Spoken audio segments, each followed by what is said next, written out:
ખાસ કરીને આજે દેશના ફેકુચંદ પ્રધાનમંત્રી નરેન્દ્ર મોદીજીનો આજે 75મો જન્મદિવસ છે। આ 75મો જન્મદિવસ દેશના યુવાનો, દેશના વિદ્યાર્થીઓ આજે યુવા બેરોજગારી દિવસ તરીકે ઉજવણી કરવા જઈ રહ્યા છે। યુવા બેરોજગારી દિવસ એટલા માટે કે જ્યારે પ્રધાનમંત્રી નરેન્દ્ર મોદીજીએ વાયદો કર્યો હતો કે આ દેશના યુવાનોને રોજગારી આપવામાં આવશે, 2 કરોડ રોજગારીની વાત હતી, છતાં આજે બિહારથી લઈ અને ગુજરાત સુધીના યુવાનો આજે રોડ ઉપર રોજગારી માટે તડપી રહ્યા છે।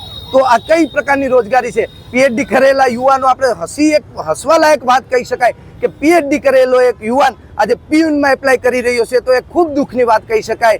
જ્યારે આજે આ દેશના પ્રધાનમંત્રીનો જન્મદિવસ એને સિવાય યુવા બેરોજગાર તરીકેનો ઉજવણી કરવા અને વિરોધ પ્રદર્શન કરી રહ્યું છે। કેટલા કાર્યકરો છે તે અહીંયા આજે સમગ્ર દેશમાં આ કાર્યક્રમ છે અને આપ જોઈ શકો ઘણા બધી કાર્યકર્તાઓ અને યુવાનો આ કાર્યક્રમમાં જોડાના છે।